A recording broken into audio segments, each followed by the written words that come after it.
Rhema evangelical mission சார்பாக உங்கள் அனைவருக்கும் என்னுடைய காலை வணக்கங்கள்.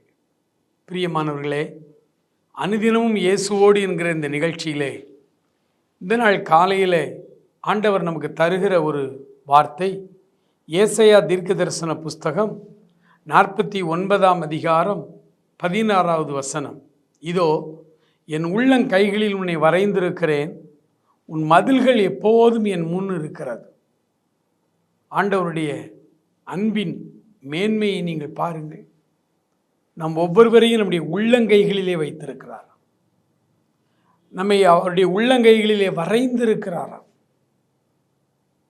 வேடிக்கையாக என்னுடைய நண்பர் ஒருவர் சொன்னார், அவர் கிறிஸ்தவர் அல்ல, அவர் இந்த ஜாதகம் ஜோதிடம் எல்லாம் பார்க்கிற அந்த ஒரு குடும்பத்திலிருந்து வந்தவர்.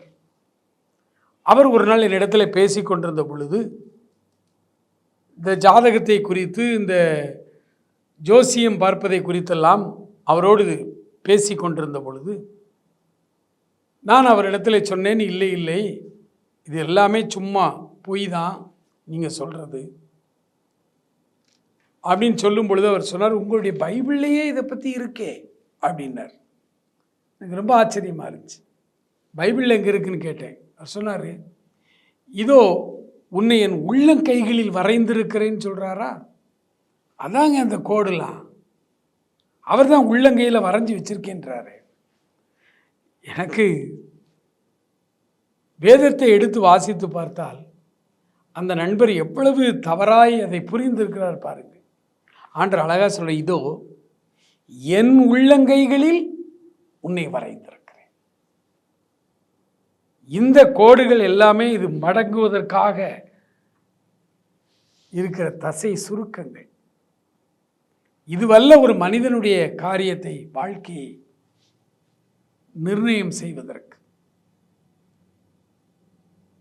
ஆண்டவர் தன்னுடைய உள்ளங்கைகளில் நம் அனைவரையும் வரைந்து வைத்திருக்கிறார். யாரெல்லாம் அவருடைய சொந்த பிள்ளைகளாய் நாம் இருக்கிறோமோ, நம்முடைய எல்லா எதிர்காலம், நம்முடைய நிகழ்காலம் எல்லாம் அவர் கைகளிலே வரைந்து வைத்திருக்கிறார்.